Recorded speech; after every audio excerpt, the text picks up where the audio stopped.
Today, the January 20th, 2026 meeting to order. We have two items on our agenda. We're going to take them in the order in which they're listed. The first item is ZAP 25-10 457 St. Paul Street, Ward 5, Group 5 Investments LLC. This is an appeal of administrative approval. Few things. One, there are a number of persons who have submitted written comments. We have those are in the record. Relevant to what I say next. Obviously, there are a number of people here who would like to seemingly say the same thing. We are not going to entertain 50 people repeating each other. That's not going to work. We are going to do that slightly different. We have your written comments.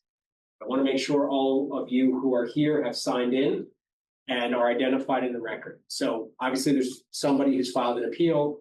It's Ms. Battalato, who will be here. She will be up at the desk. If there are people who support Ms. Battalato's position and want to reflect their name in the record, please raise your hand. I'll call on you. Say your name.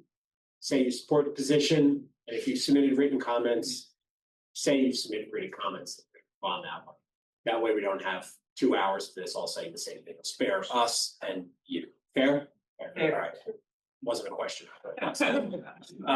So do we have the appellant here?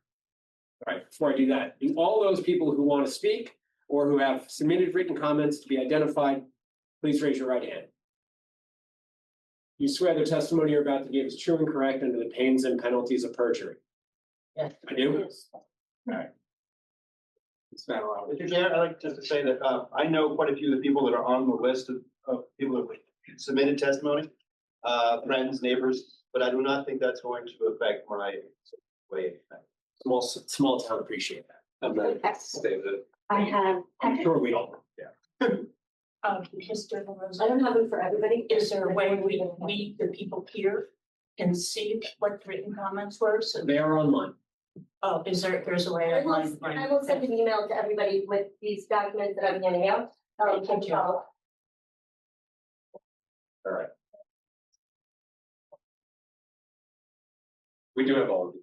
Yeah, I just figured if you wanted easier reading, not on your screens. All right. So you are. I am Jill's partner, Billy Coster. All right. This is an appeal of an administrative approval. In situations where there is an appeal of planning and zoning administrative decision, we ask the city to present their position first. So this is a Scott project. Yep. Scott, you want to walk us through the decision on appeal and the basis for the decision. Okay. So we received a zoning application in early November 2025 to redo the street level storefront of this building at 457 St. Paul Street. I'm sure you're all familiar with it. It's an old building. It's not historically significant. It's got a couple of residential units up top, and the street level has long been commercial. It's actually permitted for neighborhood commercial use under the current code. So we received the application early November to redo just the storefront. There's no change in use, no change in building volume. It was reviewed, it was approved, seemingly without incident. Then we heard some concerns from neighbors through email. I think it was about December 17th. About construction activity under the permit, and part of that complaint was we never saw a Z card. So I followed up with the applicant about the Z card being posted. The Z card is notice for every zoning permit, whether it's admin or goes to the board. There's a little more notice for board applications, but the applicant confirmed that it wasn't posted. So okay. At that point, we said, well, you need to post it. And so a representative came by, picked up a Z card and posted it later that day. I said, because it wasn't posted, we need to reinitiate the 15-day appeal period to give folks their appeal rights. And this appeal before you tonight was appealed within that restarted 15-day appeal period. What's included in the application here again is just redoing the street front, what's mostly a solid wall with some windows and a door to mostly storefront glazing. It's design review, so Article 6 standards apply. But either as a so-called level 1 or level 2, they're just redoing the skin of the building, changing volume, area, massing, anything like that. So in either event, it qualifies for administrative review.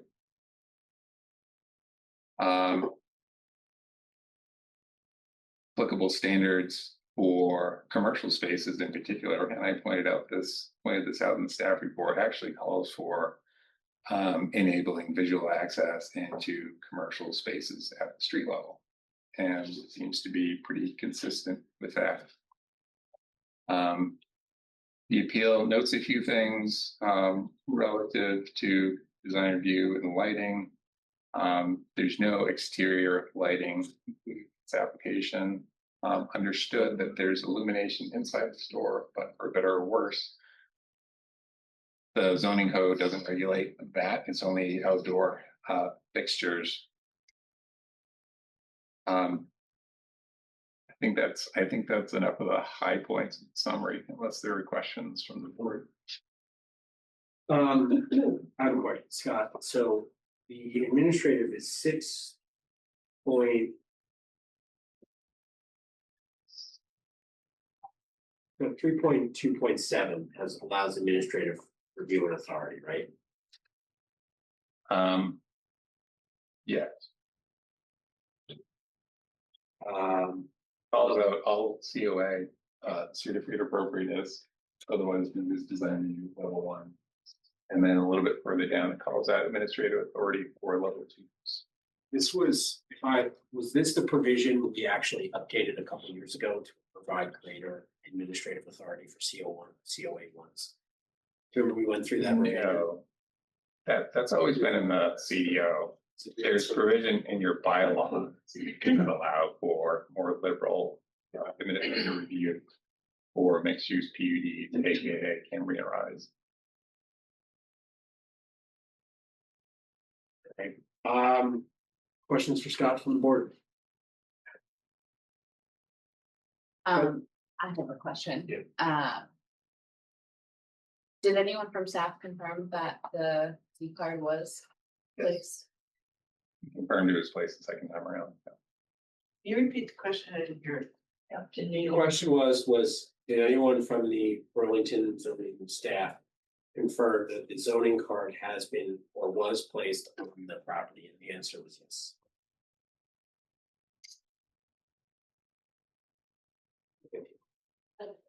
Scott, what evidence do we have on the cost of construction and how does that relate to what we typically get? So the applicant noted the cost of construction, I think it's 95, 9,800, which is on the low side, but as I pointed out in the staff report, it would need to be about 3 times that to get into a level 2, and that would still be administrative. There is a process of construction cost reconciliation through the building permit end. So that will need to be addressed through the trades, and it's conceivable we could use that to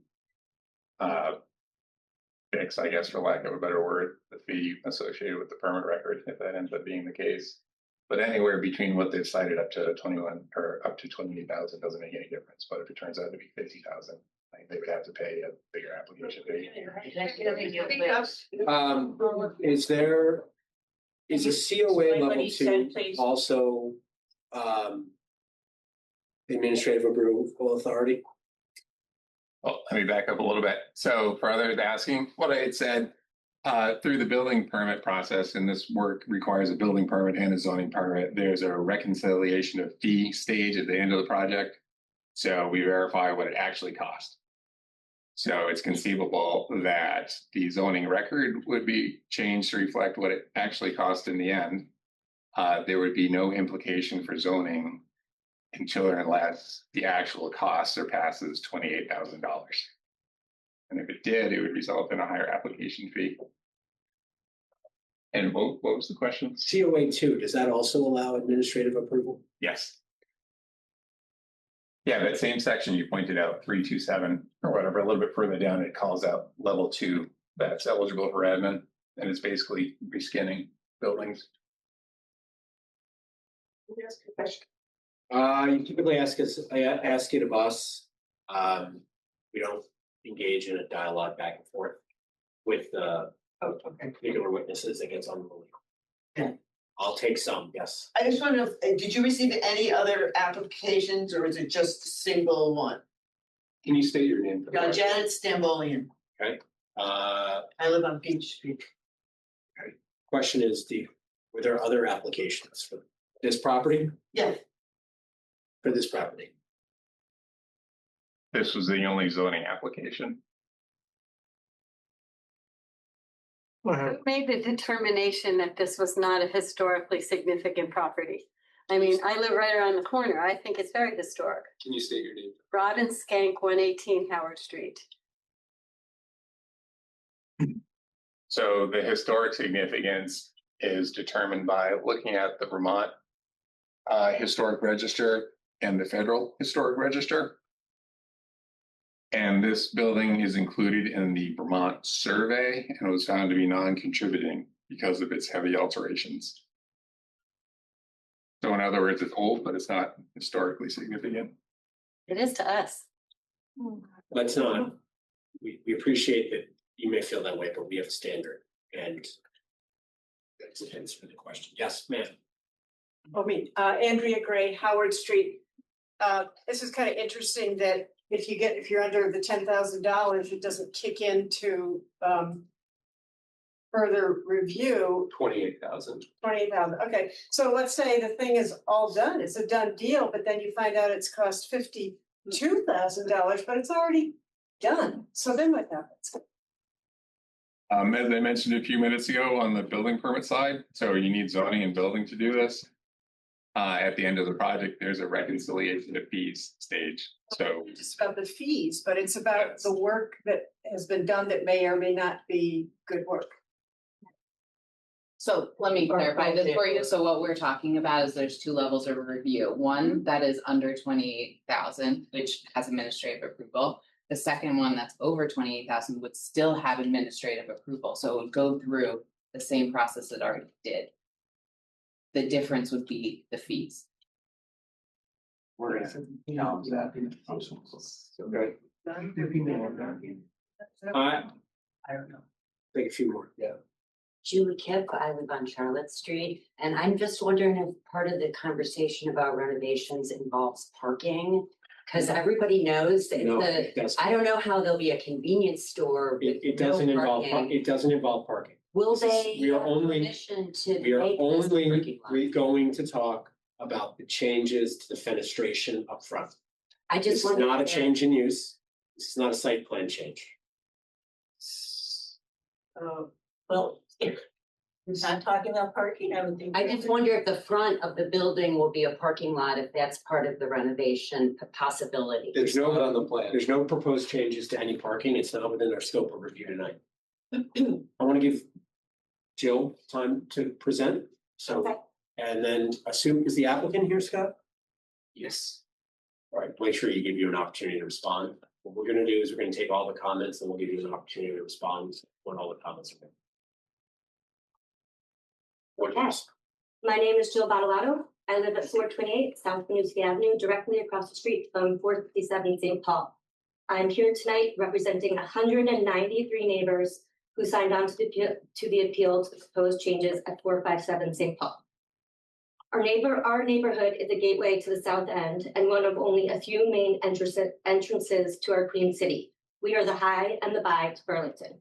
We, with 193 neighbors, have deep love for that corner, from Long Brothers to One Love Market, Bite Me Pizza, and Shy Guy Gelato. From the neighborhood market to the Eastern European markets over the years, all of these businesses have been part of our community. This is why the proposed generic monolithic wall of glass and nighttime light pollution from a non-local convenience store is so upsetting to many neighbors who store historic homes, renters who love where they live, and for the kids who grow up here and walk by in their daily route to and from school. This is our visual landscape. We don't oppose development of the building.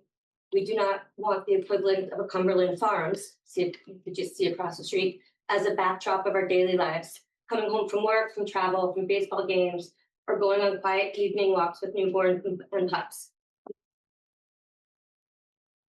Looking into a glass box of a convenience store with wraps of chips, cigarettes, soda, lotto, and potential vape shop is not enhancing our neighborhood, see Article 6. And this is why these development plans matter. And with that, I will turn it over to Billy Coster, who will present to you the regulatory reasons why this building permit should not have been issued without design review board oversight. And this information is in the packet we provided, but I'll go through it for the benefit of the conversation. Can this be on the screen for people to see? What would you like on the screen? PowerPoint that I provided? Yes. Wait, I think it's that one, the presentation, maybe. This one. Okay. Or, yeah, I think it's that one. Yeah, so. It's really Okay. comfortable for me to do this. So, Okay. Thanks all for your attention to this. Our basic premise is that this should be a COA level 2 based on its cost. And that while there is some discretion provided to the administrative officer for COA level 2s, that this doesn't qualify for administrative should go to the DRB. And that it doesn't meet certain Article 6 design standards nor the development principles of the city. So section 3.22 indicates that you have to be under $9,500, or excuse me, under $28,000 to be level 1. The application provided unsupported evidence that the project costs were $9,500. Even if we're asserting that the costs are higher than that, it should be a level 2. As the administrative officer indicated, there is some discretion for him to make a determination for level 2, but in sections 3.2.7A 7 through 13 sets forth the specific conditions under which he's authorized to do that.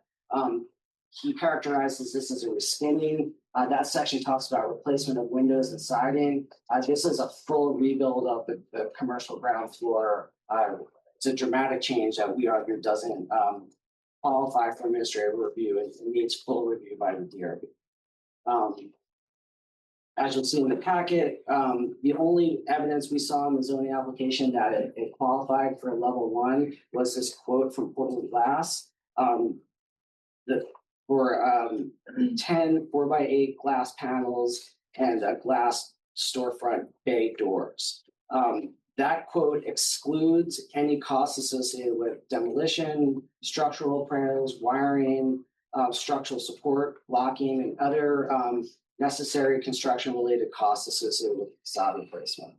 The quote also doesn't have any cost on it. It simply just sets forth the materials that will be included, but doesn't have a column with a dollar sign on it. So it's unclear where that $9,500 came from. We consulted a reputable local glass installer who confirmed that $9,500 is significantly below the real cost for the proposed glass doors and wall. And that additional material, in addition to those materials, the project would have significant additional costs associated with demolition, reconstruction, and all the work that would be required to install that glass. Do you have that quote here for us? We didn't obtain a written. Oh, no. Do you have that person here for us to ask We questions? don't. We didn't want to pull a business into this conversation. If that's material, we could certainly do that. So our assertion is that the application has failed to demonstrate it's below the threshold to be a level 2, and therefore it jumps into that review. As I said earlier, while the administrative officer may have the authority to approve certain level 2s, in this instance, it doesn't qualify for section 3.27. And there's also significant issues of noncompliance with the design standards, which I think also is a requirement that bumps it out of that administrative review. Can you elaborate what those are? Yes, I'd be happy to. So the first one is 6.3.2A3 building openings. There's two substandards there. principal entrances shall be clearly defined, readily identifiable from a public street, and the window pattern should add variety and interest to the architecture and be proportioned to appear more vertical than horizontal. A monolithic glass wall does not comply with either of those.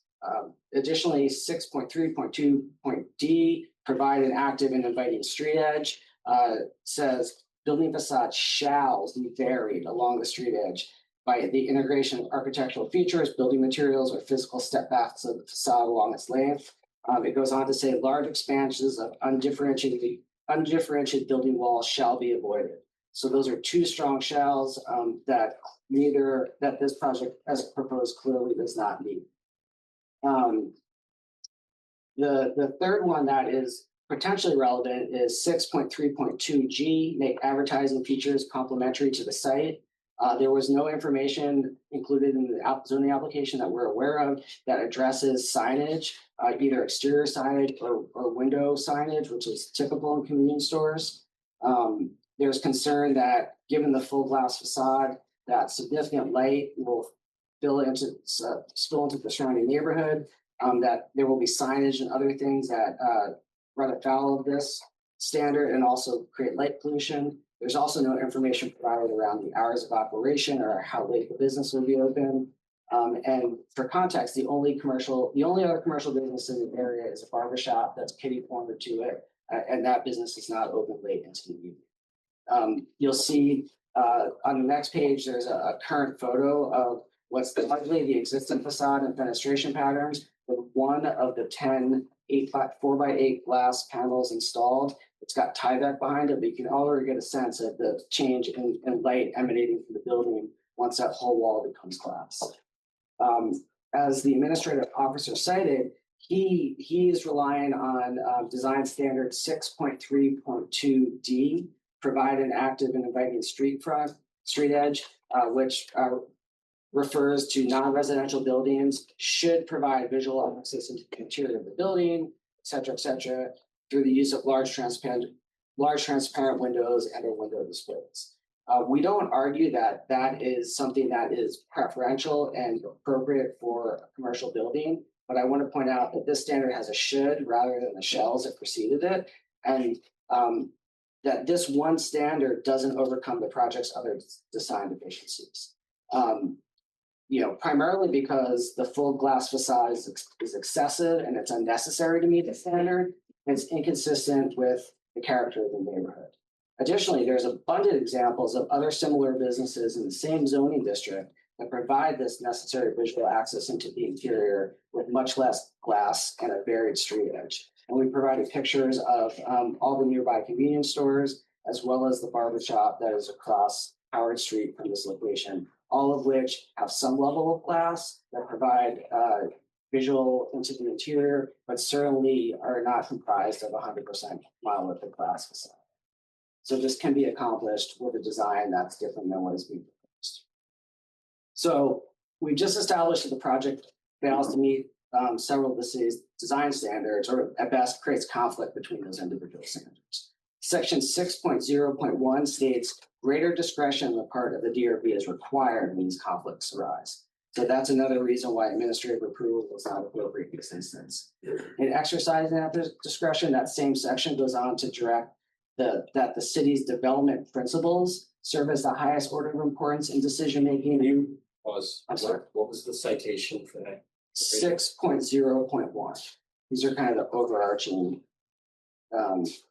framing of this section. So when there's a conflict between the individual standards, then DRB discretion is required. And in exerting that discretion, the city is supposed to look at the development principles as the highest order of importance in decision. So looking at those development principles, we found several that are relevant. Development in Burlington shall complement its context and enhance the community. Complement Burlington's architectural and cultural heritage, reflecting dominant design elements and characteristics of the neighborhood, and maintain neighborhood proportions of scale and mass. Ensure dominant architectural elements contribute to the overall composition and character of the surrounding area. Compose building facades at and near the street level with human scaled elements. Those are design principles A, F, J, and O. We assert that this current design does not meet those. It does not complement the community. It does not complement the characteristics of the neighborhood and maintain neighborhood proportions. It does not ensure dominant architectural elements contribute to the overall character of the surrounding area, and does not compose a building facade with human scale elements. For these reasons alone, this level 2 project does not qualify for administrative approval. It must be reviewed on the merits by the DRB, and it can only be approved by the DRB if the design is consistent and enhances the character of the neighborhood. At this point, based on the information we've seen, we feel like it fails those tests. The last thing we want to speak to is the appropriateness of the use within the residential corridor. I'm going to stop that. Okay. This is not an application. Fair enough. So that's our primary argument, that, you know, while there has been a market here for many years, this level of renovation goes beyond a level 1. It goes beyond what can be administratively approved. It has significant inconsistencies and non-compliance issues with both the design standards and the development principles. And we ask that the DRB consider the application. Questions for the developers?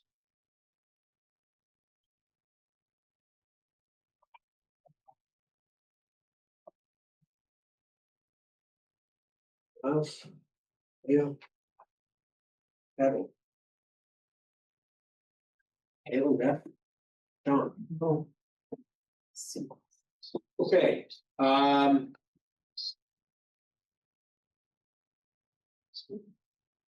you said Abel? Nope, No, we did the glass. You don't have to tell me if you don't want to. I'm not telling. Did he give you a number? I- Or she give you one, or they give you a number? I said I wanted to do some consulting. I said I wouldn't share anything. I just wanted to make sure I wasn't. Crazy. Yes. I've done windows on my house. I know what those cost. Probably thorough. There are a number of people. Do this by hands. Raise your hand if you support and would incorporate what Billy and Jill said, and support that and would essentially say the same thing, so we can reflect that. All right, I'm gonna go through and you're gonna announce your names. All right, let's do this quickly. Larry Lewak. Hand down. Laura Hollowell. John Lowry. Kathleen Laramie. Bob Patterson. Mary Ann Patterson. Megan Fitzpatrick. Molly Khan. Rona Hilleman. Christine Kugel. Julie Kip. Robert Wolf. Mike Laramie. Catherine Marker. Janet Stambolian. Carolyn Bates. Joanne Larson. Roy Feldman. Rita Gray.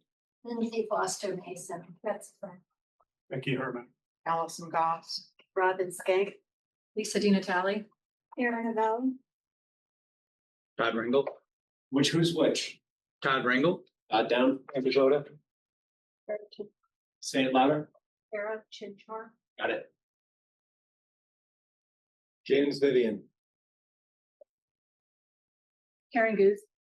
Avery Rick. All right, good. Thank you very much. Sure. Oh, sorry, man. Pamela Colson. Thank you very much. Appreciate that. Makes our job easier to get through. I think that was a relatively complete presentation, and I want to give the applicant an opportunity to address that comment that's been made. Thank you.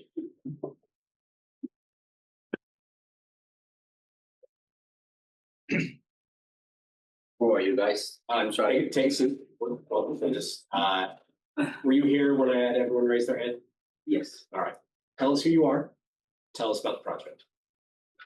Sorry, this is the first time I speak in front of a lot of people. I'm a little shy. My name is Isaac Alcatani. I'm one of those part of Mr. Convenience. Okay. It's gonna be a convenience store, the grocery, beer, cigarettes, all over the neighborhood one. Okay.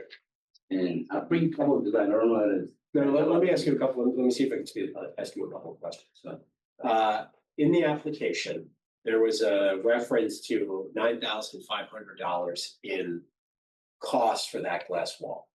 Yes. Right? What was the basis for that? because we have our construction. I'm originally from Connecticut. I have our construction. We make with them a lot of store.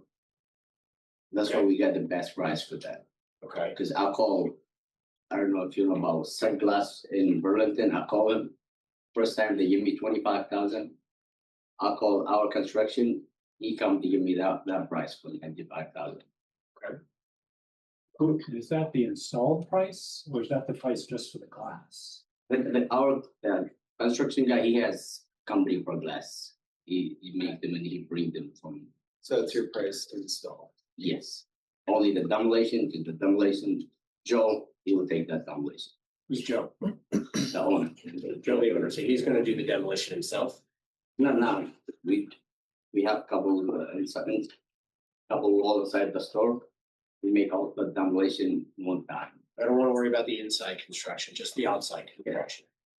Who's doing the demolition of the existing front? Who's Joe? I don't know the name of that company exactly doing it. Are you paying for it? It's Joe paid for it. Joe is the owner of your company. Yeah, not Joe. Yeah. The owner of the building. The owner. The owner of the building. So you're tenant and Joe's paying for it. You know how much it's gonna cost him. So it might cost you $9,500. And it might cost somebody else some money to demolish the front. Is that right? Can you repeat that again? Yeah, so you're gonna pay $9,500 to have the glass installed. Yes. And somebody else is gonna pay money to have the existing front removed, right? This is where we end up when we sign the lease. Who's the owner of the book? Is it Joe Andy? Joe Andy. Okay. I bring couple of design if you want to take a look at it. We have the photos. Is that the design? Is that the? Yeah, this is the main one. But if then the neighborhood they not agree with this, I make couple of design because everything, all the everything is already there. We can't. So I appreciate that you're open to making some changes to your project. That's very good to hear. That may be beneficial in the long run. But we can only consider the project we have in front of us. And while we would certainly love to entertain a discussion about changes, we have a limited ability to do that. I would strongly encourage that you speak to probably Jill and Billy about some changes that might meet their concerns. Whether or not we agree with them or don't agree with them, that would be for us to decide. But if you could make some design changes that they're happy with, it may make your business more. There are a lot of potential customers, if you know. That's what we.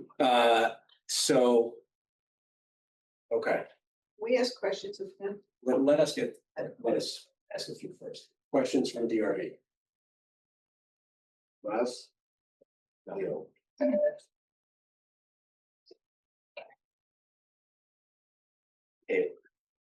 Yes.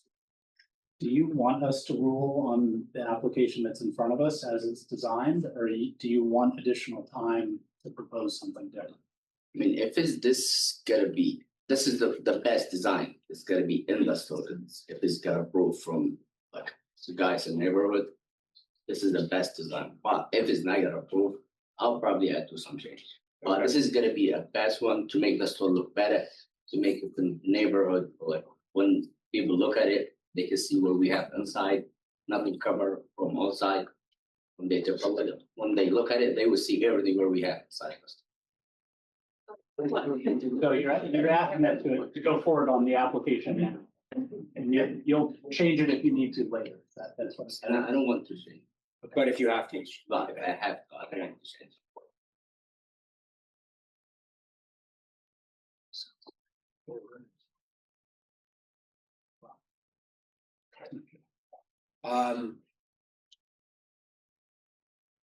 Just briefly.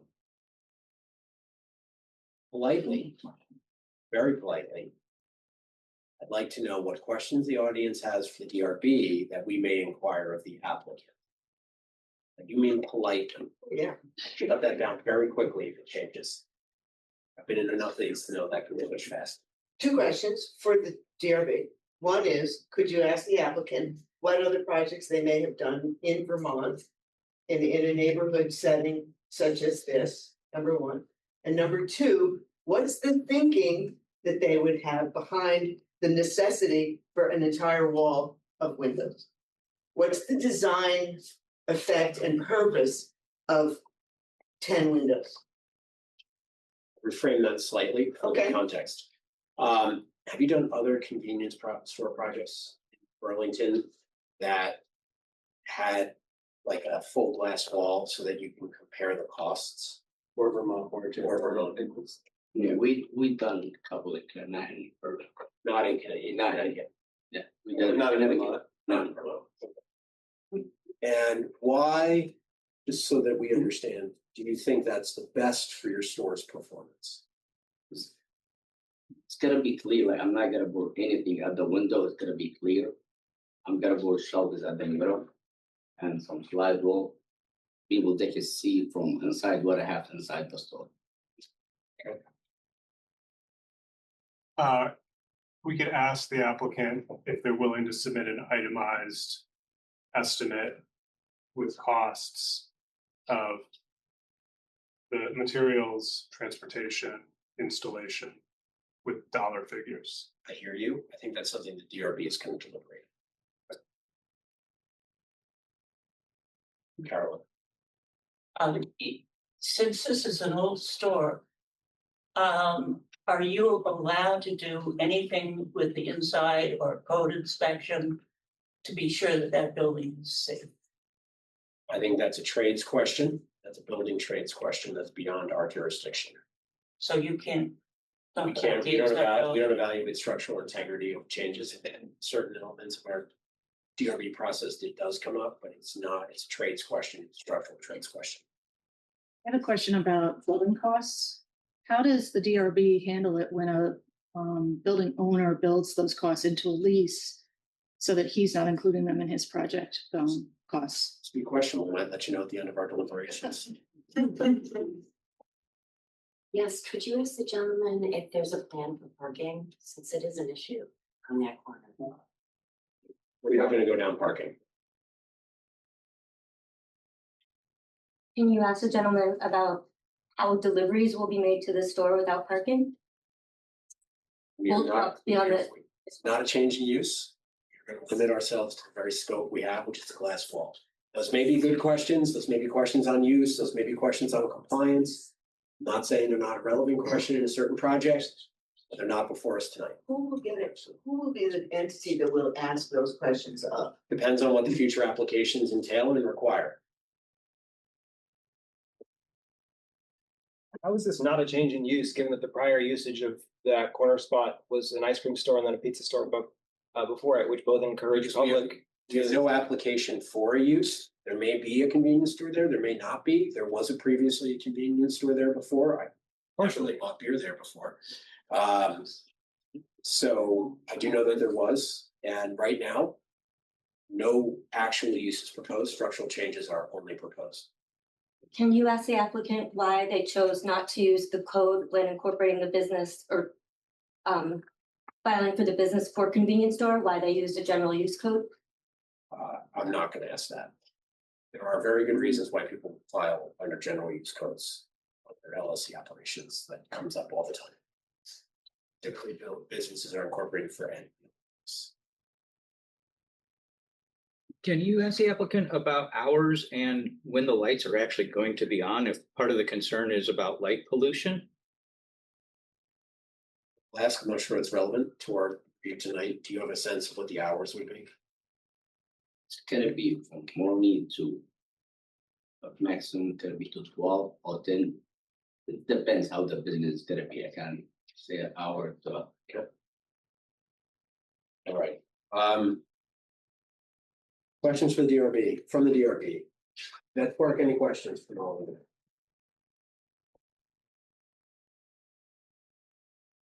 All right. With that, I'm going to close the public hearing. Do we want to, because I think I saw a couple of people that raised their hands during the, so I just wonder if there's any other public testimony. Certainly online. Yeah. There are others. I'm gonna close the public hearing on this. Do we want to ask if there's? Is there anyone online, Scott? Oh, we have staff online. Sure. Open for people to speak or? I did You did not have your hand up earlier? No. Yeah, it's open for people to speak.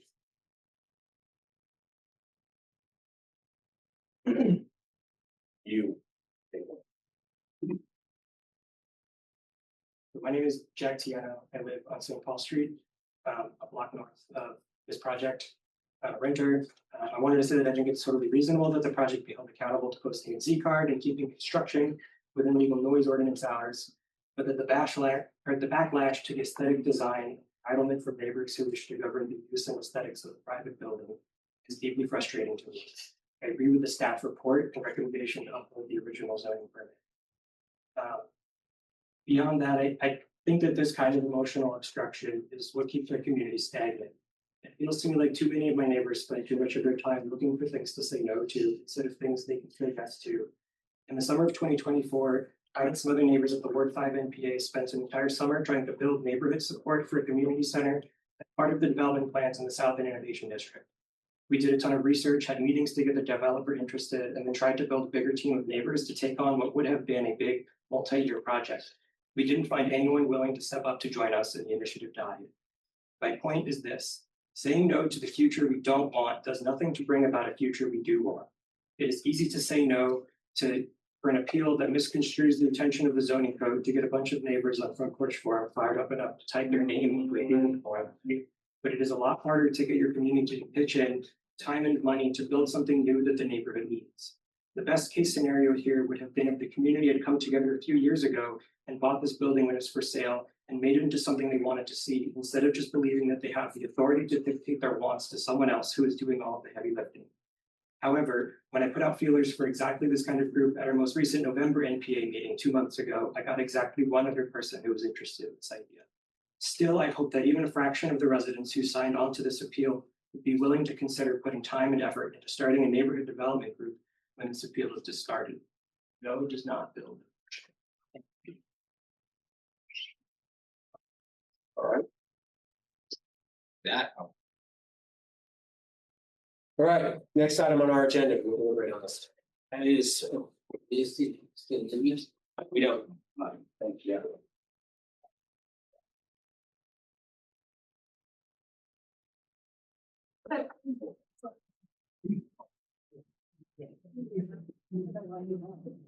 Are the deliberations public?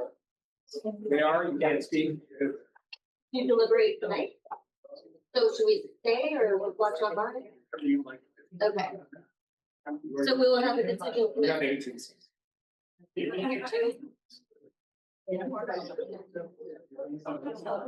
Yes. Yeah, all right, next item. Next item, we're ready. CAP 25 dash, hey, let's give respect to the next item on our agenda. Trying to move it along. Thank you, guys. CAP 25-11, 20 Church Street, Helen. Church stairs. That's quite. Sorry. Appeal of notice of violation related to tree cutting and removal. This is, the appellant is contesting the notice violation NOV CNCPT 25-12, which is followed with cutting and removal of trees. Again, this is an appeal. This appeal is an administrative decision. We ask the staff to present it. I know all of you are, we'll go over that. Also, again, reframe this discussion. We are only you're talking about tree cutting and nothing else. Period. So, Scott. Like an old familiar friend that's back again. At least some of you were on the board when demolition was reviewed, but I think a couple of you might not have been. So I'll give the history on two accounts. One is the permit history for the demolition. The other piece is, regardless of the demolition permit, what does the zoning code say about tree cutting? So a few years ago, applicants sought zoning approval to demolish the place of worship at 20 Pine Street.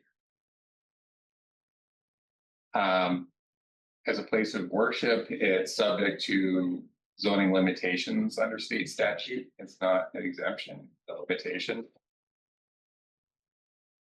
And went through review with the DRB under that limited review. They basically precluded application of the Form Code, Article 14. But things like parking, lighting, and importantly, landscaping can be considered under 4438. And the applicants knew that, and in fact testified to the board that the grove of trees would remain. Basically, it was part of the application, so that they could avoid review under that. So the board approved demolition with a condition, paraphrasing, on representation of the applicant. Here's your demo permit, but by the way, you need to retain the grove of trees. This is the critical condition of this approval. That approval got appealed to Vermont Superior Court of Environmental Division, which is de novo, but the questions before the court didn't pertain at all to tree cutting because tree cutting was not part of the application because the applicant said so. The Superior Court Environmental Division upheld demolition approval. That got appealed to the Supreme Court, who affirmed the lower court's decision. And ultimately, the demolition permit was issued. That's zoning, or that's the permit, demolition permit history. The other piece that applies here, regardless of all that history, is the zoning code in Article 5 and Article 3 articulates a threshold wherein you need a zoning permit to cut trees. And I don't have the threshold memorized because I'm blanking right now, but more than the threshold were cut out here. So this came to our attention when demolition started in early June of 2025. Bill Ward and I went out following complaint about that, talked to the folks doing the demolition, observed that 4 trees had been cut at that point. You get basically a freebie of up to 5 trees without needing a zoning permit. Relayed that to the folks doing the work, relayed that to the LTs. That, by the way, if you think you're going to need to cut some more, probably get a permit before you do it. Fast forward to September 2025, we got another complaint that 4 trees were removed. I think it was mostly around where the bell are the bushes. And in fact, the folks that we spoke to back in early June said, you know, probably going to need to cut some down to take the bell tower down.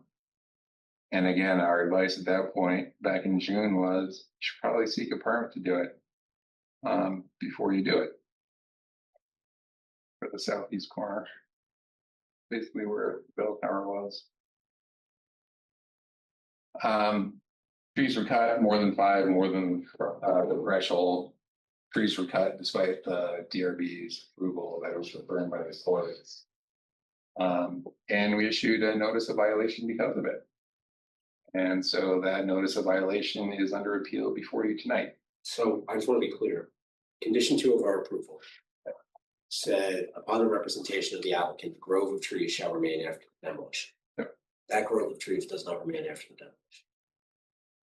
demolition. There is still part of the original grove, but some of it has been removed. I gave you guys an excerpt of the minutes from the DRB meeting. The trees are going to remain, but again, regardless of all that, none of that ever happened. We still have the threshold in the zoning code for cutting trees that the city has jurisdiction over despite 4430. And the state statute that you said, it says, well, zoning provisions or like massing, et cetera, don't apply the landscaping provisions. Yes, I have an excerpt of it. It articulates the things we can consider. And then Scott, I'll ask you this, does religious use? What's it? Relupa? Arlupa, hey, Arlupa. say it, he wants to ask. It's how do you pronounce it? Relupa, Reluipa, Relupa. All right. Relupa sounds like something. Does Relupa factors into your consideration on the tree cutting? Because it was a major component of the demolition discussion. Yes, and yes, it does. And statute 4413 is basically Vermont's reflection of that. And that came up during the demolition review as well. Scott, there's an April 2025 plan for the erosion control submitted to stormwater, explicitly shows 8 trees being cut down. Is there any relationship between their approval and the need to remind them they needed a zoning permit to actually do that? Are you referring to something in the packet? Yes. Were the trees in the parking lot island? Because there was an island in the parking lot with trees that was okay as part of the demo. No. Looks like they're on the east side. And on the east side, 8 trees shown as blue and is shown by the CDA plan. Which exhibit? The third to the bottom. Third to the bottom. I think that came up, Miles, and the short answer is we didn't approve that through zoning. You didn't approve it through zoning, but yeah, is there any obligation for water resources or stormwater to somehow figure out whether a zoning permit's required tree removal? You know, you're mentioning this, Miles, and I have a vague recollection of it. I think there was communication to the applicants at that point where it came up, basically saying, you know, this is on the plan, but it's not approved in zoning permit. I don't remember the details, to be honest, Miles. Thank you. You didn't get a zoning permit. Thanks. All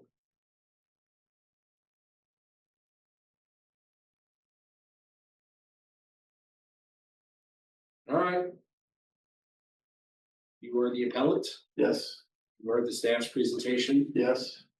Tell us why your appeal should be granted. First of all, my name is John Franco. I'm the attorney for St. Joseph Parish, which owns the trust, which owns the property. I haven't been sworn.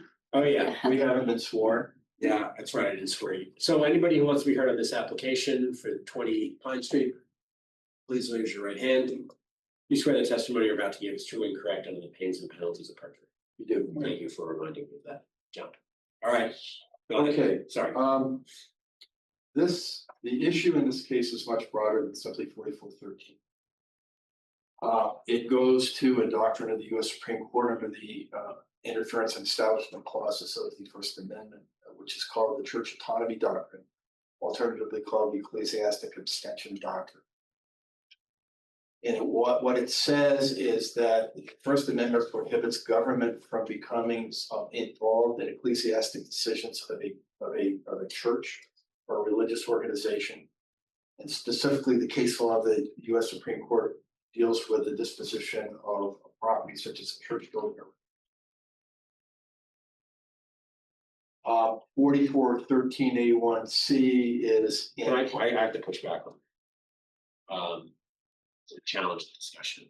Is it your position that the trees are an ecclesiastical decision? Part of the ecclesiastical decision in this case by the Supreme Court was that the demolition of the cathedral was an ecclesiastic action or a decision of the Catholic Church. So anything under that logic, if I extend it, anything done during the course of the decision, during the course of demolition, would be a ecclesiastical decision outside the scope of review? No, anything that related and was necessary to the demolition of the building is protected by that doctrine and is protected by 4413A1C. We did not willy-nilly cut down trees in the property. Only trees that were cut down were trees whose removal was necessary to safely undertake the demolition of the cathedral, which was held by the Supreme Court to be an ecclesiastic decision in which the Supreme Court and the Environmental Division said the city had no jurisdiction over. We also said. Let me cut to the chase in terms of what the environmental. Did you challenge any of the permit Can I permit conditions, would any of them be enforceable? Can I just make my point about this, because I was gonna ask the question, what the environmental division said. It said 4413, this is page 7 of this decision, 4413 applies to the application presently before the court. As such, the court cannot apply provisions of Article 14 of the CDO or any other substantive standard of the CDO. There are no substantive standards to apply to the application. Again, the application is for the demolition of the cathedral. If we were out doing general management of the grove, we would absolutely agree with you. That's beyond the scope of 4413 of these decisions or the church autonomy doctrine or either any of that. That isn't what happened here.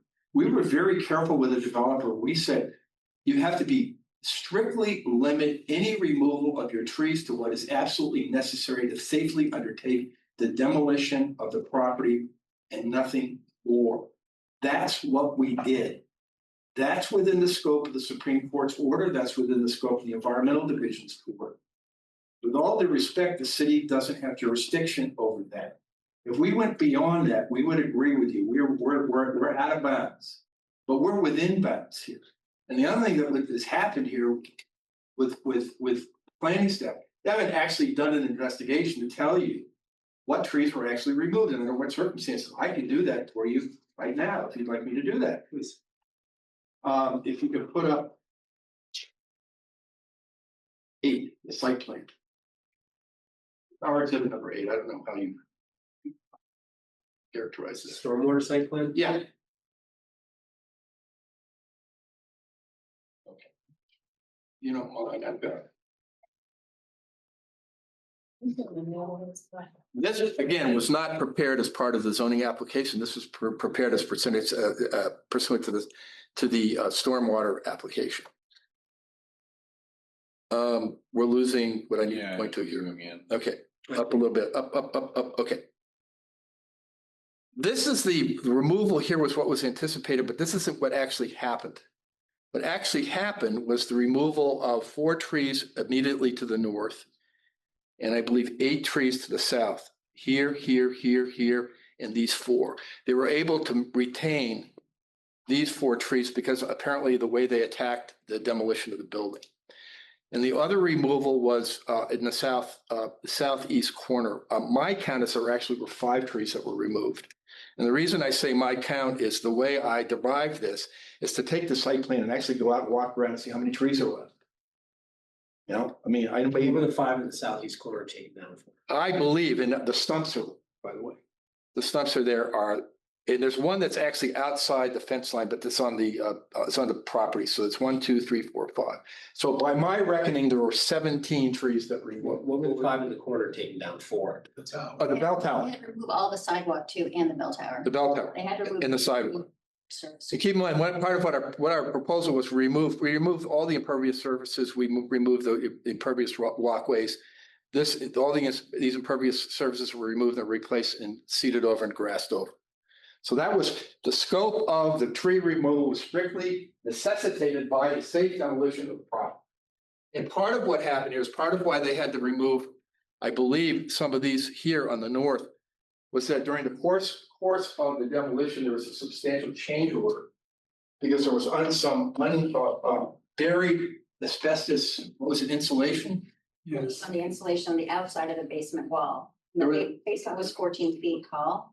So they had to dig all around it to get foam insulation off, and then the green glue, because then they had to send that to Coventry.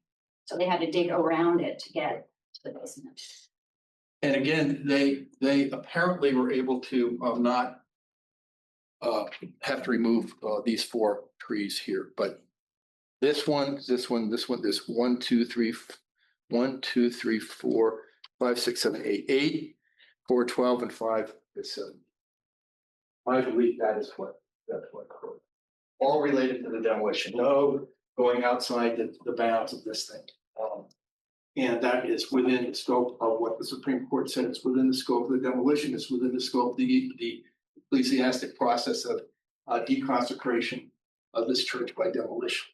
And that's why fundamentally our position is there's no There's no jurisdiction here, and there's nothing untoward about what happened.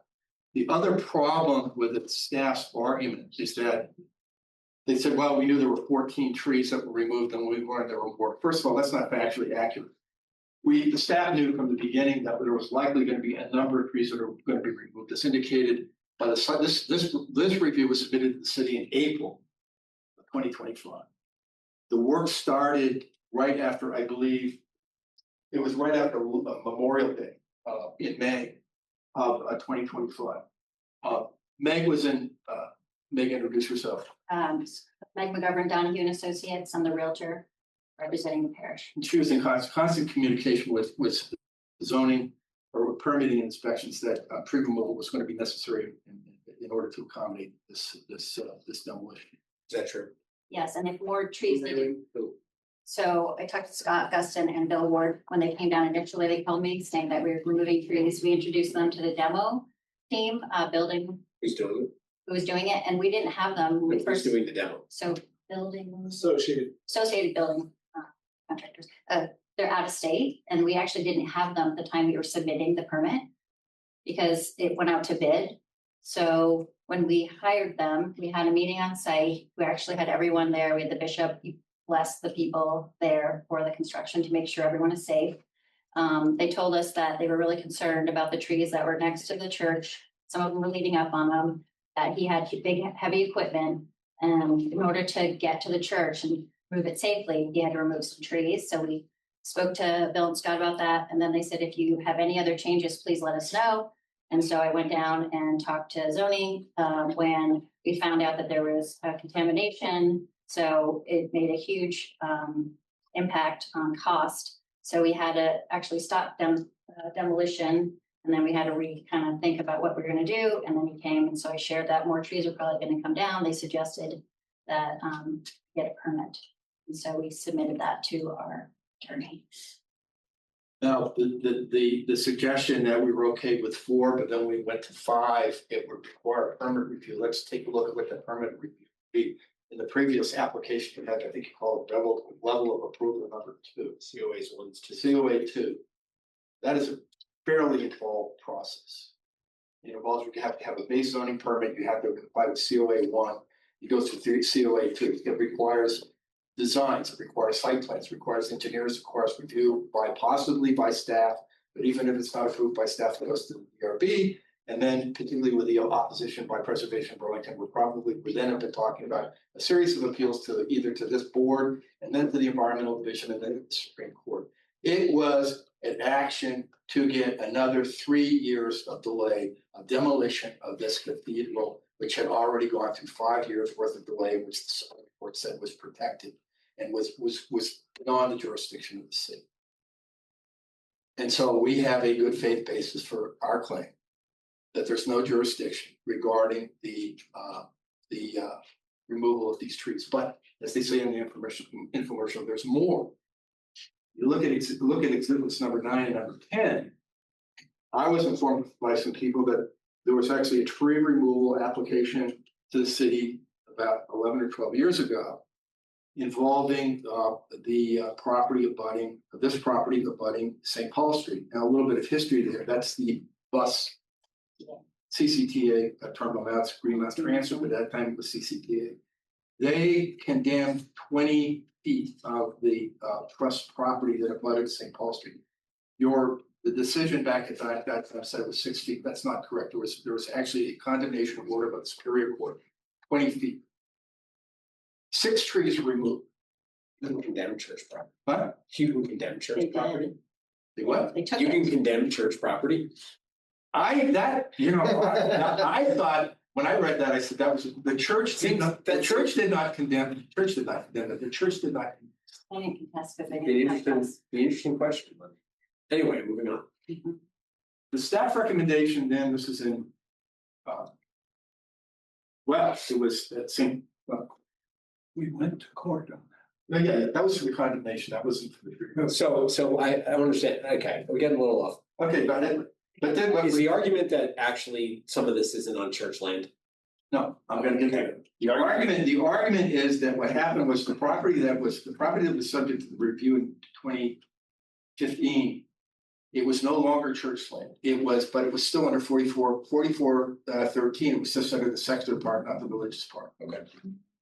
The staff recommendation was then 6 trees fall within the Transit City project area. However, all are within the public right of way outside the easement area, and therefore outside scope of this review. And that was the DRB's findings to a decision and deliberations the same day. Didn't have jurisdiction over the tree review. You don't have jurisdiction over the tree review removal for the same reason here, because it's part of the demolition. It's and what you've got. On our case, we have a religious exercise. There you have a secular exercise. You've got a walking, talking, breathing RLUIPA violation here, which says you cannot treat secular uses one way and religious uses another way, and that's what's going on here. That's what's going on here. You can't do it. You're running square up against federal violation, federal statutory violation. RLUIPA means religious land use, and now it's called Institutionalized Persons Protection Act. And then the practical, to wrap this up. It's a little bit disingenuous for the staff to say that they know nothing about the proposals for redevelopment of the property. They've had discussions with the. I'm very much cutting off any discussion of redevelopment. I know where that went before. I know that we are not talking about redevelopment. We're talking about tree cutting only. I think we're talking about tree cutting. A very good reason for tree cutting. Tree cutting makes no sense. Demolition. Don't tell me the tree cutting is for redevelopment. It's not for redevelopment. Are you sure? Right. Absolutely. I'm asking. Is the tree cutting for redevelopment? No, absolutely. On the record. Absolutely. I gave explicit and strict instructions. You're going to limit your tree removal to what is necessary for the safe demolition of the property alone, period. End of discussion. I'll stop that discussion. Scott. I just make a quick point here. So the transit center, so Burlington, on its own, never mind RLUIPA or 4413, says zoning jurisdiction doesn't extend to the street right away. Period. That's what's at play here and what Attorney Frank just pointed out. Yes. Whatever you want on the street right away. Are there knock yourself out? Yeah. Are there any trees cut that are in the right of way here? For this NOV appeal, not that I'm aware of. I think they're all within the private property. You're missing my point. That's exactly the point. That was secular use of this portion of the property. And we're talking about religious use. We're talking about tree cutting. There is no jurisdiction over the secular tree cutting. There's no jurisdiction over the religious. I hear you. I am going to give some other people a chance to speak. Is the DRB have any more questions for the appellant in this case?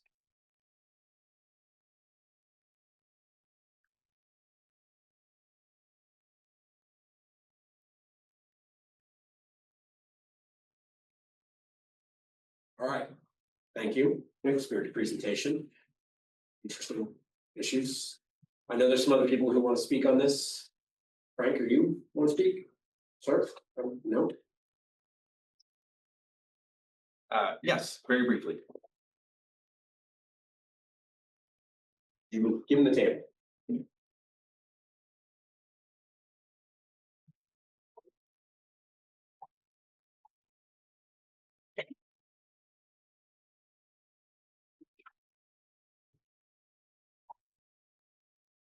Good evening, I'm Devin Coleman, live here in Burlington and been involved in this process over the years.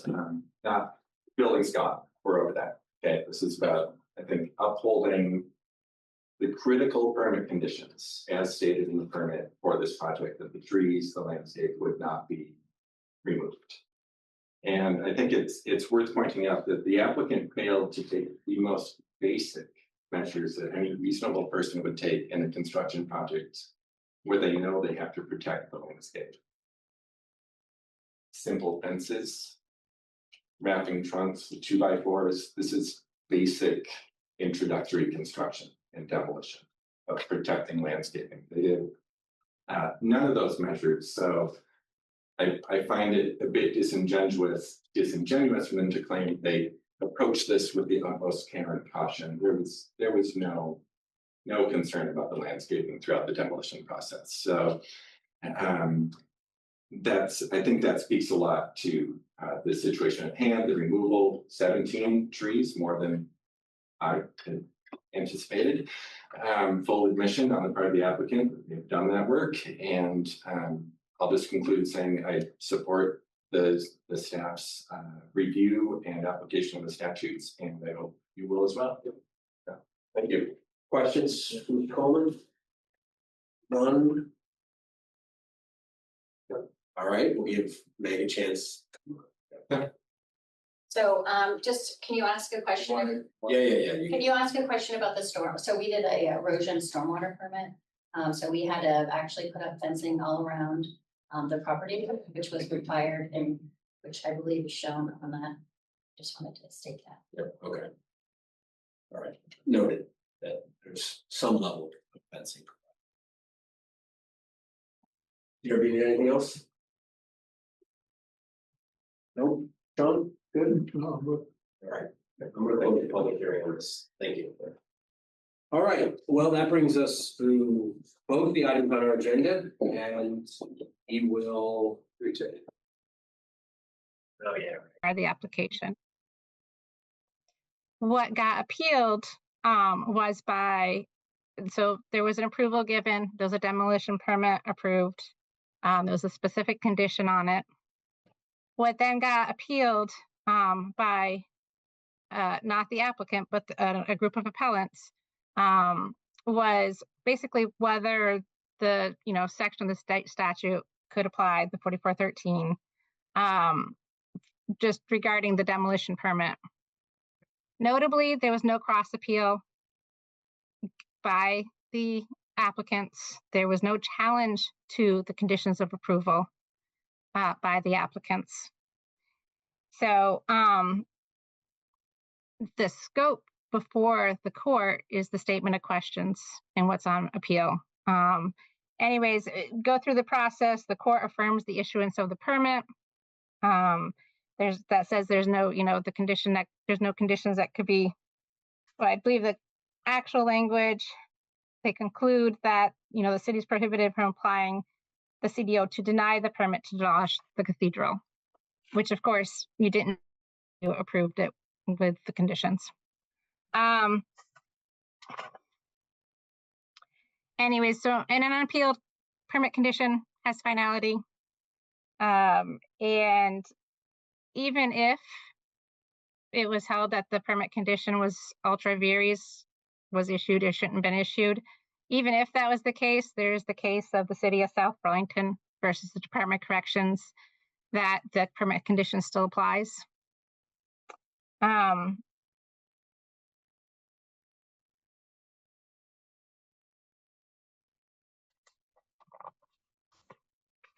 I guess I'd just also point out that, the warnings were there.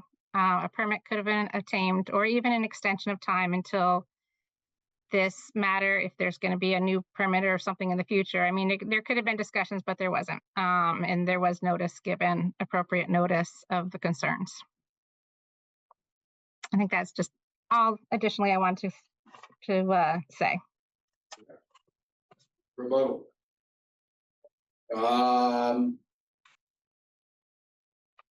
2 minutes. A little less than that. Disagree. Done. I was going to say that she's right about the city of South Burlington. The difference with the city of South Burlington was the city of South Burlington did not, in their procedures, contest the jurisdiction. The Department of Corrections didn't contest the jurisdiction of the city of South Burlington. Our whole deal was to contest the jurisdiction of the city over this project. And again, what's fatal to this to the argument of the city in this case is that they said that 4413 applies to the application presently before the court, and that there was no substantive standards, there's no substantive provisions to the CDO that could apply to the application. This had the effect of blowing up, if you will, the permit condition that was on the on what the DRB did, because it was no longer effective. And what happened is the context was the Preservation Burlington people who appealed. They weren't appealing how the demolition was going to happen.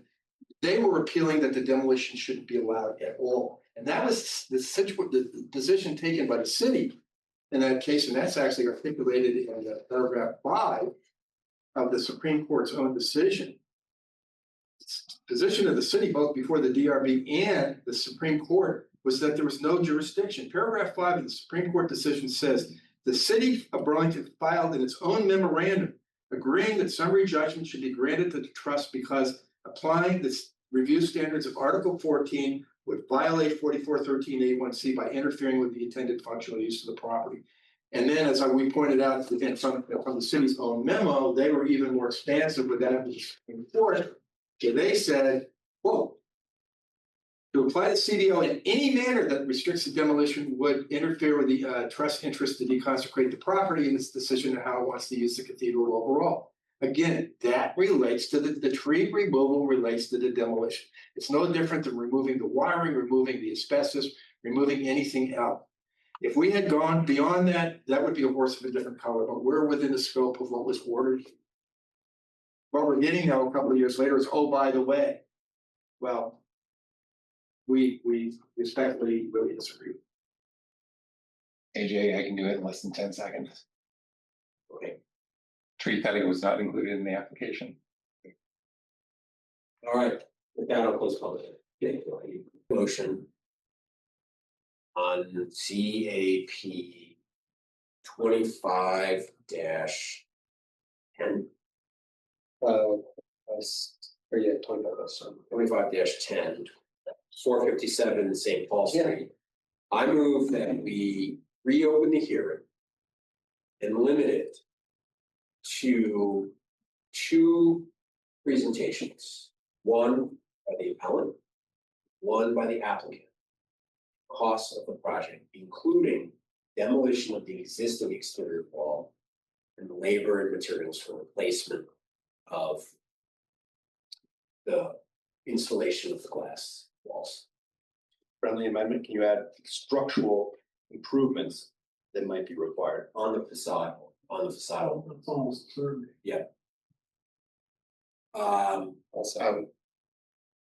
Evan seconds that. All those in favor? Yeah, go for it. We're voting. Yes, okay. If that cost, I just on the scope of the hearing, if the cost raises question, indicates it's above the level. My thinking is then we would send it back down to staff for further review. Send it to staff to handle it as the level. Let staff decide if it's appropriate for COA level 2. And if they feel comfortable, that's the one that's over there. If they decide it needs to go to the DRB, it goes to the DRB. Decide it's appropriate, it's appropriate. That's the staff's decision. I think that is in the CO, yeah. I just want to preserve some space in this discussion for, I guess maybe I'll express that I'm not convinced that 613.2 if we got there. Like you don't think that it, what? In particular, the integration of architectural features, parking that were treated. I'm not sold that it doesn't meet that, but I'm from the decision on it. I'm not either. And Well, that more DAV would be able to help us make it. They might be able to help us. That could be a good piece of input.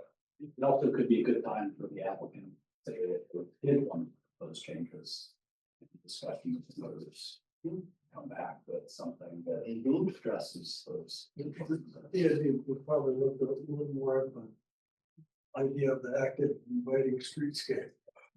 Sure. Yeah. All right, so we have motion, seconded. So what I think what you're proposing is not inconsistent with that. I would like to see that. I'm not convinced one way or the other whether, I mean, I think slightly disagree. I think it does meet that, but I would like this issue of what level of review is appropriate to be resolved more conclusively. Because it may then dictate, staff may feel that as a COA level 2, it is not appropriate staff to review administratively. I think that's a may, and they may say this is not a simple change. So again, all those in favor? Anyone opposes? All right, noted. Uphold the notice of violation. All those in favor? I was not expecting you to go that way.